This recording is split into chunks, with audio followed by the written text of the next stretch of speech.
All right, everybody sounds a little too happy to be at church. We're going to need to cut that out.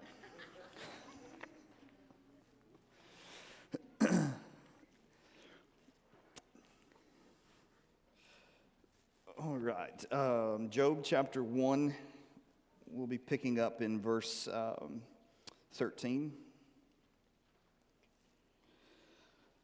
Before we get to, there was a question that came in a couple of weeks ago, and I have forgotten to answer it consistently. So let me do it now while I'm thinking about it. And I've got several others stacked up somewhere that aren't related to this class, and I haven't forgotten them.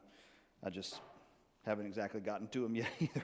So the question was, how did the narrator of the story know all of the details about Job, especially his possessions? And I mean, the only answer I can give you is inspiration.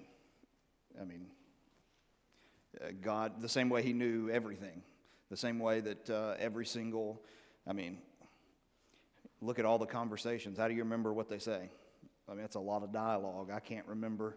I know I've had conversations with people, and Brooke will say, well, what was that about? And I'm like, I don't remember. And I mean it. At the moment, I don't know if it's just from a kid being scared of being put on the spot or something, but I don't remember it. So anyway, that inspiration is the only answer I have. All right, so we have looked at the introduction to who Job is as a man on earth, and then transported into heaven, where we see the meeting transpire between God and Satan. And so where we come to tonight is, and we got there a little bit last night, was the tragedy that will befall him. You remember that Satan is allowed to touch everything that Job has. He just simply cannot touch Job himself. And so if somebody wouldn't mind reading for us Job 1:13 through, let's just go through 19 right now. Job 1:13 through 19.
Okay, so Satan comes at it, and in a very ruthless fashion decimates everything, obviously, that Job has, all of his possessions. So basically, he went from being a multi-billionaire to being a pauper by the end of this. And I mean, that happens all the time, okay? Where people have amassed great wealth and then they lose it very quickly. It's one of the many reasons why the Bible talks to us about not setting our hope on uncertain riches, because they make themselves wings and fly toward heaven. And so they have a way of, they're here and that's great, but they can also be gone without much, certainly with nothing compared to the work that it took to compile it. So it starts out, as we said last week, they're eating and drinking, they're having a feast, maybe a birthday celebration, which if it is a birthday celebration, you can kind of see, you can add to the agony and the angst of everything that's going on in the context, and how ruthless Satan is. And there comes a messenger to Job. Job is probably just, overseeing his daily affairs and doing things, and one comes and tells him that they were plowing the fields with the donkey. They were plowing the fields with the oxen, and the donkeys were feeding beside them. And then the Sabaeans fell upon them and took them and struck down the servants with the edge of the sword, and I alone have escaped to tell you. Okay, so, I mean, first of all, think about how rich you have to be for another nation to think, I think we need all your stuff. That should tell you something. Another nation's looking at him going, we need his stuff. And so he uses this nation. Sabaeans many times are connected to the Chaldeans, which we will see later, and also connected to the Babylonians, exactly who they are, And again, for the flow of the story, it doesn't really change much of anything. And so they end up taking them on a raid the way that they do many things, and they kill all the servants. Now, it has already been said that Job has a great household of servants. How many is that? I don't know. When Abram goes to rescue Lot in Genesis 14, you remember he takes over 300 trained men from his own house. And so you could imagine, and to run major operations, when we went through the possessions, we talked about the different businesses that Job would have been involved in. Well, you can imagine how many employees it takes to run businesses like that. And so he's going to not only have all of his stuff taken, his workforce is going to be decimated. I mean, everything. And so one person escapes, and all of his possessions are gone. But this is the ruthless nature of it. And when we look at it, we're learning something about Satan. And my first Job teacher, the one who probably influenced my thinking on it the most, one of the things he always pointed out was the ruthless nature with which Satan takes everything from Job. So every person, one servant comes and he can't even finish giving the news of what happens, and another one comes, and then another one comes, and another one comes. And so you see the ruthless nature of Satan. That he's not content just to take it from him. He's going to take it from him in the most hurtful of ways. And one of the things he would then say is, and he was a good old Alabama boy, bless him, he was an Alabama fan, but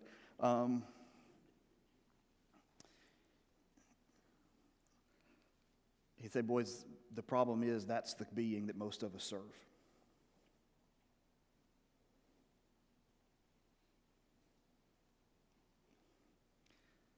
That's the being that most of us serve. That's the way he is.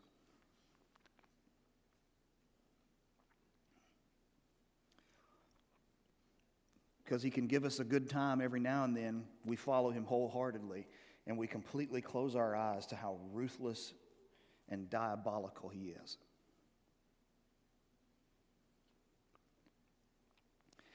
What we have in this context is a stark contrast between God and Satan, choosing who we're going to serve. And we see Satan's character exposed. So the first one comes along, and then while he is still speaking, another comes and says the fire of God fell from heaven. Most likely a reference to lightning, what Ross read, I think his translation read lightning. Fire is also used in the Old Testament consistently to talk about God's punishment. So for an example, Nadab and Abihu are consumed by fire. And so it could have been interpreted that way, but you see what Satan is doing. He is manipulating a natural phenomenon that would have been attributed to God to make it look like God is doing it. And we're going to get into this discussion a little bit later about who's responsible for what all happens to Job. But he's manipulating these things to make it look as if God is doing it to him. So it burns up all the sheep, 7,000 sheep. I mean, that's a little more than a lightning storm. I mean, I'm not a farmer, but even I'm sitting here thinking 7,000, that's a whole bunch of sheep. That's not going to be just a little bit of a lightning strike and got them. Something's going to have happened. You know, a lightning, the fire is either going to come in and consume them all, or maybe they were hedged up and it started some kind of a prairie fire or something, and it just swept them up in there, or something. But it's a peculiar happening. And then he says, while he was still speaking, the Chaldeans, or some translations say the herdsmen, they formed 3 groups and made a raid on the camels, and they struck down your servants with the edge of the sword, and I alone have escaped to tell you. And so it's a common tactic, what they're doing. You're making 3 bands of people because you're trying to herd the animals. So how do you make animals go where you want them to go? Well, it's the same thing as a military strategy. You put pressure on the 3 areas. You put pressure in these 3 areas, and you force them in the direction you want them to go. Okay? You do that. I mean, I would think in sports we do that. We would force people into weaknesses to make them operate. We would, as we said, in the Bible, we can see in Judges there are multiple military strategies where they put pressure on 3 points to flush them and to send them into the area they want them to go for an ambush. And so it seems like that's what they're doing. They just make out their 3 bands, they get the camels where they want to go, and are able to kill the servants, and that's pretty much the end of it. Then, while he was still speaking, there came another and said, now this is the guy, so I'm playing this, as I play this scenario in my head, you can see the first guy, he comes running up and he's out of breath, maybe even beat up a little bit. And the next guy, he does the same. He comes running and out of breath a little bit. Third guy, he comes running and he's out of breath a little bit. You ever thought about being the 4th guy?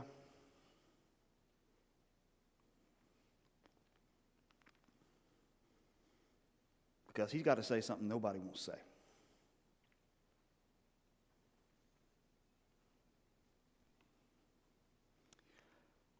I mean, I have a feeling this guy, what happens is many times with the Bible, we just read it we read it like we're trained to read books. We just read and plow through instead of sometimes stopping and really putting ourselves in the shoes of individuals. But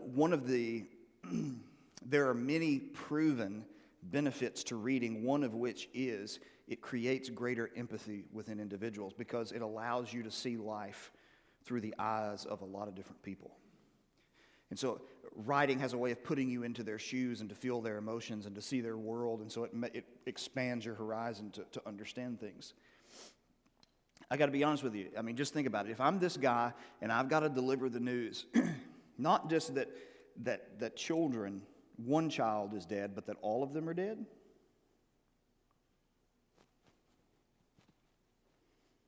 No, I don't want to do that. I have a feeling this guy's taking as long as he can to get there. And when he gets there, he's not running. And he's not just going to spill it out. We can read it. It's kind of like looking at the statements of Jesus from the cross. We can read them very quickly, but we forget that Jesus is dying of asphyxiation. He's suffocating. He's suffocating. He doesn't just say things with clarity. My God, why have you forsaken me? You know how long it would have taken him to say that? Struggling and fighting for his breath. Because of the way he's hanging, he would have to push himself up to get out certain portions and then let himself down to exhale and then push himself up again to be able to speak forth more.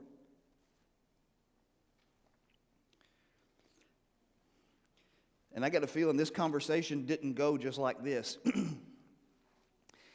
Where he said, hey, your sons and daughters were eating, drinking wine in their oldest brother's house, and behold, a great wind came across the wilderness and struck the 4 corners of the house, and it fell on the young people, and they're dead, and I have escaped to tell you. That ain't how it happened.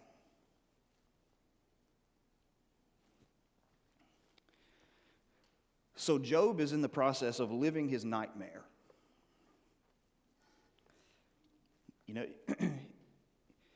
He hears of one wing of his business enterprise is gone, and then the next wing, and then the next wing, and then this other guy shows up, and he's looking and acting a little bit different than the others.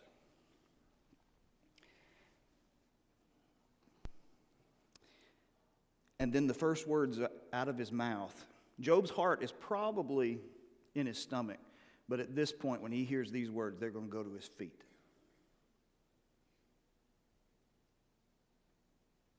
Job,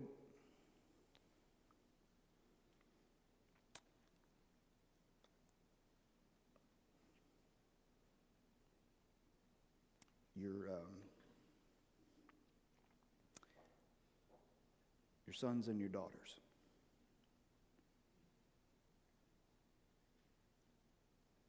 And you can kind of just see Job go,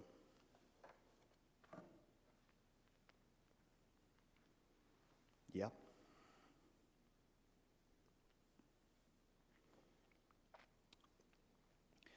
Well, they were eating and drinking wine in their oldest brother's house. It's his birthday.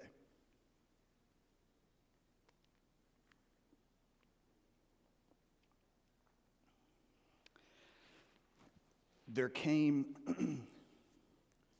a great whirlwind, and it hit the house.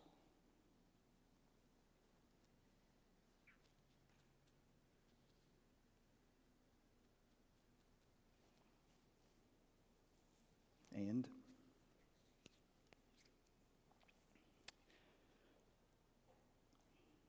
well, it collapsed.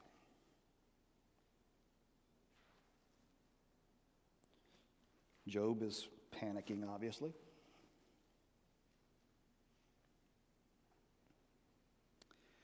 But given what is taking place, he can probably guess, and you can probably go through his mind to say, okay, doesn't sound good.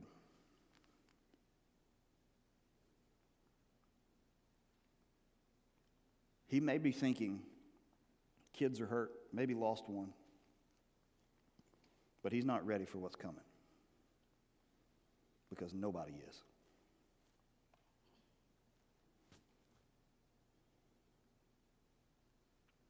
Then you put yourself back in the shoes of the guy who's fixing to say it. Job, it hit the house.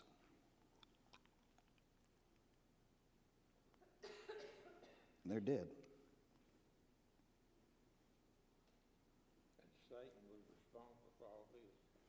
We're going to get to that here in just a minute. I think so. Then in verse 16 here, the fire of God is fallen from heaven and burned up the sheep. Okay, we'll come to that here in just a minute.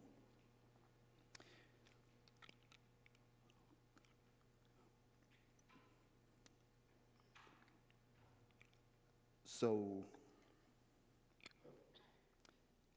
he then tells them,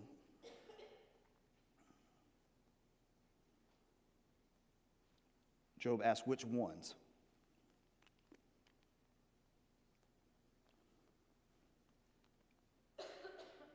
All of them.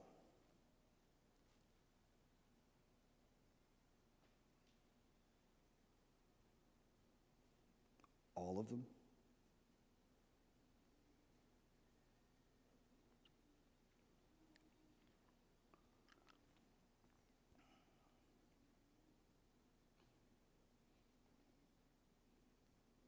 Okay, now go back into Job's shoes for a minute.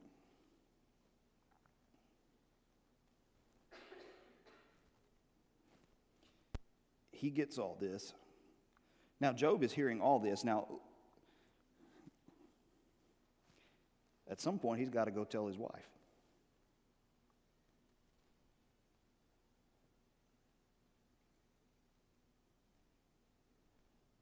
How do you do that?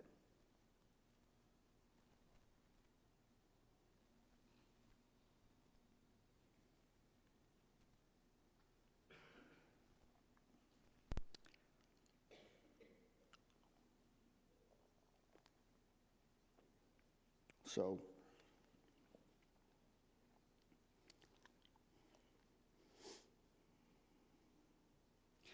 And you got to remember too, it's not just simple either. Okay, all of his servants are dead. Now, who's got to go dig through the rubble? Who's got to go pull their bodies out? Who's got to prep them? Who's got to take their funerals and do all those things?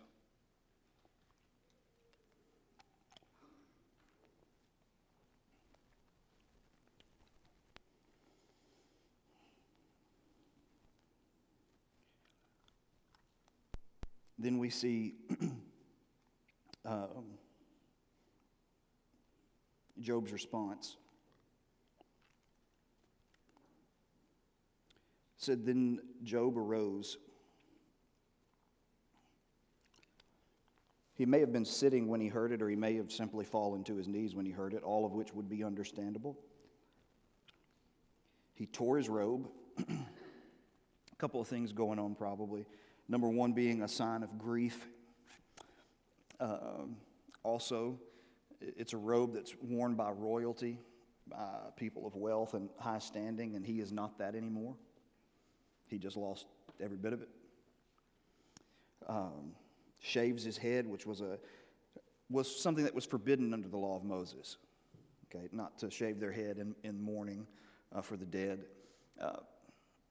Most likely shaving the head is the idea of identifying with the dead, kind of returning to that state. And he fell to the ground, so he gets up and then he performs this and tears it. This is an outward sign, really, of a lot of the things that are going on the inside, how his insides have been torn to shreds. And he says, and he falls to the ground and he worships. And that is then further explained when we see what he says. And he said, naked came I from my mother's womb, and naked shall I return there. The Lord gave, and the Lord has taken away. Blessed be the name of the Lord. So, naked I came from my mother's womb, naked shall I return there. He has an acceptance. It's a statement that reveals, because what has Satan's accusation against Job been? He serves God for what reason? For all he gives him. And what Job is saying when his answer is, I knew it was never mine. I came into the world with nothing, and I know that I've always known I would leave the world with nothing. It was never mine. Then he says the Lord gave and the Lord took away. And we'll dwell on that in just a minute. But he says, blessed be the name of the Lord. He blesses God. Now, that's directly opposite of what Satan said would happen. Satan said if you take it away, he'll curse you. Job does the exact opposite of cursing. He blesses him. In essence, he thanks God that he allowed him to have what he had. And thus, then verse 22, the statement that says, in all this, Job did not sin or charge God with wrong. That's the way of saying he does exactly the opposite of what Satan thought he would do. So, Christopher Ash said this in his book on Job. He said, in the moment of his loss, his first thought is of the God who had first given. His first thought was not, as he responds and speaks, his thought is not what he has lost. His response is about God, who was the one who was responsible for it all to begin with. Now, the statement, the Lord gave and the Lord has taken away. So, obviously, with time clicking on us, we're not going to be able to give a full-fledged discussion to this tonight. Hopefully, that will spill into next week. So, when we read the statement, the Lord gave and the Lord has taken away. Look, there's no question the Lord gave. There's not really any debate about that. Satan says, God, you put a hedge around him. What does God say in return? Nothing. He doesn't deny that. God did give him everything. The question is,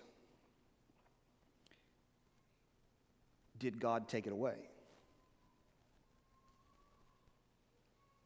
Okay. So who is actually doing it to Job? Is it Satan? Is it God? Because when you step into chapter 2, when they meet again, verse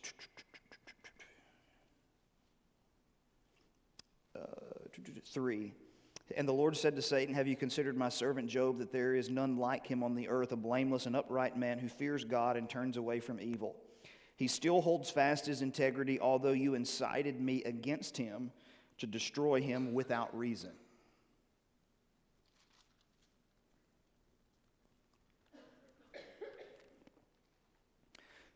So in the first conversation, and in both conversations, God tells Satan he has permission to do it. Second conversation, God says, you incited me against him to destroy him. So the question is, who's really responsible? Okay. The first thing I would say as we think through this is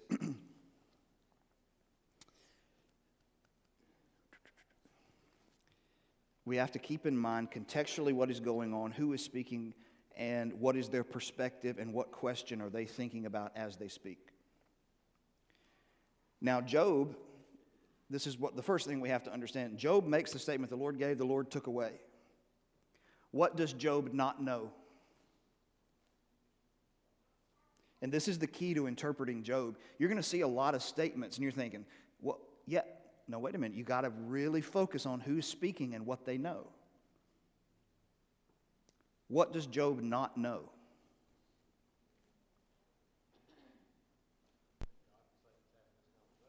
Exactly. Job does not have the perspective to know that this is the result of a conversation between God and Satan. So in his mind, he interprets it the only way he possibly can. And that is that God has done this to him. That doesn't inherently make him right. Does that make sense? He's making a statement, but it doesn't make him right. I'm not saying he's wrong either. That's part of the discussion.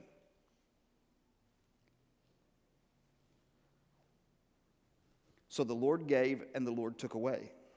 Well, on this particular statement, we have to consider the question of Job's perspective. He doesn't know what's really going on. So is his commentary, are we supposed to take his commentary and run with it? I wouldn't. I wouldn't. People say, well, it seems to go in line with what God says in chapter 2. I understand that, and we will get to that. Not tonight, because the clock says we're done. But here's something that I want us to understand about this just in general, and it's important in Christianity in general. Many times we're looking for overly simplistic solutions with lines. And that forces us then to ask questions that are very limited in their scope. Okay? So, sometimes it can be a semantics game. Okay? Let me give you an illustration of a semantic game really quick. So one of the things, when did I say this? Sunday night? Sunday morning? Talking about individualism, you do you.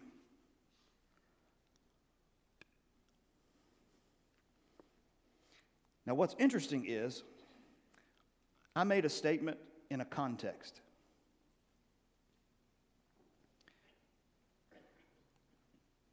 Now, some people would say, oh, well, you're saying that anytime you hear the phrase, you do you, then it always means that, and that's a phrase we should never use. No, that's not what I said. That is not at all what I said.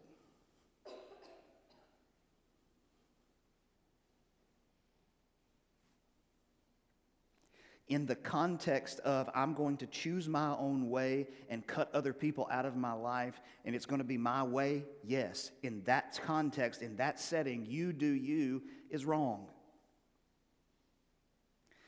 If someone is at my house and they say, hey, can I get something I'm going to get something to drink before I come in there. We're all going to move in here, but I'm going to get something. Then you do you.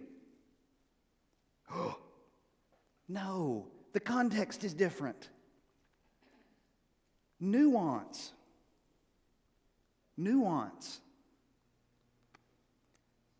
It's just like the statement, and I'm going to say this and quit before I get in trouble. It's like the statement of Jesus when he says, anyone who calls someone a fool is in danger of the hell of fire. Jesus did not forbid the using of the word fool. He did not forbid it.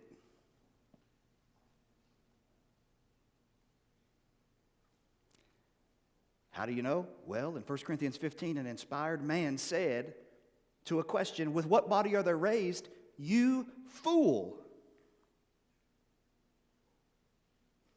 And the Old Testament in Proverbs is filled with fools.